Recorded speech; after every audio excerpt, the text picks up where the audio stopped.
हमारे news director Hemant Sharma भी हमें ज्वाइन कर रहे हैं। हेमंत जी, स्वागत है आपका। सबसे पहला रिएक्शन आपका, बड़ा ऐलान, प्रधानमंत्री नरेंद्र मोदी खुद ट्वीट करते हैं और कहते हैं कि फोन करके मैंने लालकृष्ण आडवाणी को बधाई दी है, भारत रत्न उन्हें दिए जाने का ऐलान, कैसे देखते हैं आप? समीर, भारतीय जनता पार्टी में कि यहाँ तक पहुँचने पर, इस मुकाम तक पहुँचने पर, भारतीय जनता पार्टी की स्थापना से लेकर इस मुकाम तक पहुँचने में अगर किसी व्यक्ति का सबसे बड़ा योगदान है तो वो लालकृष्ण आडवाणी है। 1984 में ये पार्टी 2 सांसदों की पार्टी कही जाती थी, उसे उन्होंने अपने राम मंदिर आंदोलन से पहुंचाते पहुंचाते आज इस स्थिति पर है कि भारतीय जनता पार्टी संसद में अकेले दम पर सरकार में है। मैं ये नहीं कहता कि इस तरह बाद के दिनों में उनका योगदान था, लेकिन पार्टी को एक अखिल भारतीय वो देने में, एक रूप देने में उनके योगदान को भुलाया नहीं जा सकता।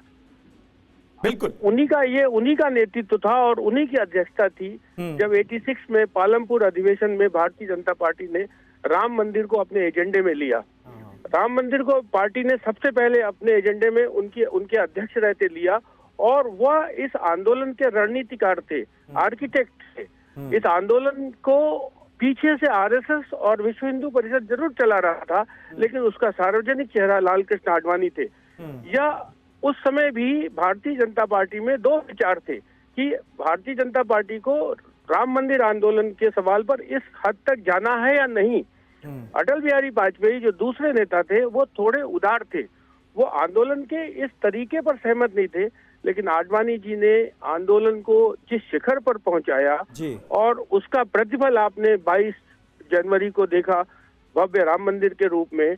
मुझे लगता है उस रोशनी में अगर हम देखें तो हमने, भारतीय जनता पार्टी ने और देश ने राम मंदिर आंदोलन में उनके योगदान का अभिनंदन किया है। बिल्कुल बिल्कुल। हेमंत जी, इसके अलावा प्रधानमंत्री नरेंद्र मोदी और लालकृष्ण आडवाणी दोनों के आपसी रिश्तों पर आप क्या कहना चाहेंगे? जिस तरह के दोनों नेताओं के संबंध रहे, प्रधानमंत्री नरेंद्र मोदी अक्सर इस बात का जिक्र करते हैं कि राजनीति का ककरा उन्होंने लालकृष्ण आडवाणी जी की उंगली पकड़कर सीखा। तो किस तरह के संबंध रहे और आज जब भारत रत्न का ऐलान हो रहा है तो प्रधानमंत्री नरेंद्र मोदी उन्हें फोन कर रहे हैं? प्रधानमंत्री नरेंद्र मोदी भारतीय जनता पार्टी में सबसे नजदीक आडवाणी के थे जी।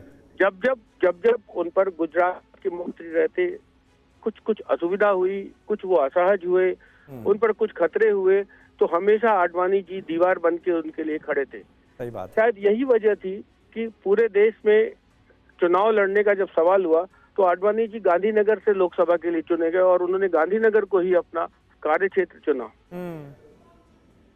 मुझे लगता है प्रधानमंत्री जी का खुद करना इस वजह से भी जरूरी था क्योंकि विपक्ष इधर आरोप लगाता था आडवाणी जी की उपेक्षा का।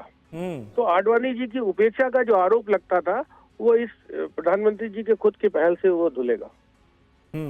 ये इसका मैं जिक्र करना चाह रहा था हेमंत जी, क्योंकि ये आरोप लगातार सियासी तौर पर लगाए जाते रहे कि भाई लालकृष्ण आडवाणी को मार्गदर्शक मंडल में डाल दिया गया है और उनसे वो सलाह मशवरा नहीं लिया जाता, उनकी बात नहीं मानी जाती। लगातार ऑपोजिशन इस तरह की बातें करता रहा। तो आपको लगता है कि अब आज के इस ऐलान के बाद उन आरोपों का एक ठोस जवाब भी सरकार की तरफ से, प्रधानमंत्री नरेंद्र मोदी की तरफ से दे दिया गया? इसमें मैं ये कहूंगा कि ये आरोप उतने वो नहीं थे, मतलब बेबुनियाद से थे। क्योंकि आडवाणी जी का स्वास्थ्य बहुत खराब था, वो सक्रिय राजनीति में बहुत हिस्सा ले नहीं सकते थे, उनकी स्मृति पर भी असर था। इस वजह से उन्हें ये कहना उनकी उपेक्षा हो रही है यह महज आरोप था जी। आज जो कुछ उनके योगदान का अभिनंदन है, उनके योगदान की स्वीकृति है, उनके योगदान भारतीय जनता पार्टी में उनके योगदान की सार्वजनिक अभिनंदन है जी। अच्छा हेमंत जी, राम मंदिर आंदोलन को आपने बहुत करीब से देखा है। राम मंदिर आंदोलन का जब हम जिक्र करते हैं तो लालकृष्ण आडवाणी की वो रथ यात्रा याद आती है और इस वक्त हम तस्वीर दिखा रहे हैं जिसमें उसी रथ पर सवार प्रधानमंत्री नरेंद्र मोदी भी नजर आ रहे हैं। इस आंदोलन में लालकृष्ण आडवाणी की क्या भूमिका रही और आज जब भारत रत्न, देश का सर्वोच्च नागरिक सम्मान उन्हें दिया जा रहा है, उनके योगदान को कैसे याद किया जाएगा? देखिए, राम मंदिर आंदोलन को जनता तक पहुंचाने में, जन आंदोलन बनाने में आडवाणी जी के योगदान, मुझे लगता है कि पार्टी में सबसे ज्यादा योगदान आडवाणी जी का था, भारतीय जनता पार्टी में। उसके पीछे जो संगठन लगा था वो तो मात्र संगठन आरएसएस और विश्व हिंदू परिषद की रणनीति थी, पर उस आंदोलन का चेहरा आडवाणी जी थे। एक बात। दूसरी बात,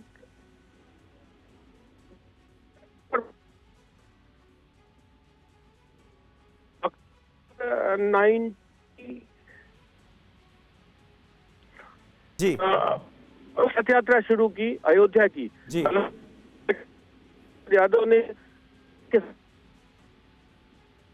कर लिया गया था, लेकिन उस रथ यात्रा ने जो माहौल पैदा किया देश भर में, उससे आंदोलन जन जन तक पहुंचा और ये पहला आंदोलन था आजादी, तो विंध्य के नीचे पहुंचा। आप किसी भी राष्ट्रीय आंदोलन को देखें तो वो उसकी व्याप्ति साउथ में नहीं थी, वो विंध्य पर्वत श्रृंखला के नीचे जाता नहीं था। खुद आजादी का आंदोलन जी पहला आंदोलन था जो उत्तर से दक्षिण तक और पूर्व से पश्चिम तक गया। शायद इसीलिए आडवाणी जी ने यात्रा सोमनाथ से शुरू की थी। बिल्कुल। और हेमंत जी, क्योंकि राम मंदिर आंदोलन का जब जिक्र होता है तो यह भी याद आता है कि उस वक्त तमाम पार्टियों ने किस तरह से इस रथ यात्रा को प्रस्तुत किया, किस तरह से इसे रोकने की कोशिश की गई और तमाम तरह के आरोप भारतीय जनता पार्टी पर सांप्रदायिक राजनीति के भी लगाए गए। ऐसे में अब जब भारत रत्न का ऐलान किया गया है, लालकृष्ण आडवाणी को इस सम्मान से नवाजा जाना है, आपको लगता है कि जो हमारे देश का पॉलिटिकल वर्ग है वो अक्रॉस द पार्टी इस फैसले का समर्थन करेगा, इसका स्वागत करेगा, या फिर इस पर सवाल भी उठाए जा सकते हैं सियासी तौर पर आने वाले वक्त में? देखिए, मुझे लगता है इस नागरिक सम्मान पर सवाल उठाने का तो कोई बहुत मतलब नहीं है, क्योंकि यह नागरिक सम्मान इंदिरा गांधी को भी दिया जा चुका है, राजीव गांधी को भी दिया जा चुका है। अभी आपने देखा पिछड़ों के सर्वमान्य नेता कर्पूरी ठाकुर जी को भी दिया गया है। तो मुझे लगता है कि इन तमाम लोगों से आडवाणी जी का योगदान कम नहीं है। एक बड़े आंदोलन के वो नायक और नेता तो माने ही जाते हैं। बिल्कुल। बहुत बहुत शुक्रिया हेमंत जी हमसे बातचीत करने के लिए। हेमंत शर्मा को आप सुन रहे थे, डायरेक्टर TV9 ग्रुप के, और निश्चित तौर पर स्वागत किया भी जा रहा है और अक्रॉस ऑल पार्टीज फिलहाल जो रिएक्शंस हमारे पास आ रहे हैं उसमें सभी खुशी का इजहार कर रहे हैं और देश के पुनर्निर्माण में आडवाणी जी के योगदान को याद करते हुए इस फैसले का स्वागत किया जा रहा है। प्रधानमंत्री नरेंद्र मोदी ने भी इस बात का जिक्र किया कि आडवाणी जी का जो देश की सियासत में, देश सेवा में योगदान रहा है वो अपने आप में अनुकरणीय है। और प्रधानमंत्री नरेंद्र मोदी ने खुद फोन करके ये सम्मान से नवाजे जाने की जानकारी लालकृष्ण आडवाणी को थोड़ी देर पहले दी है।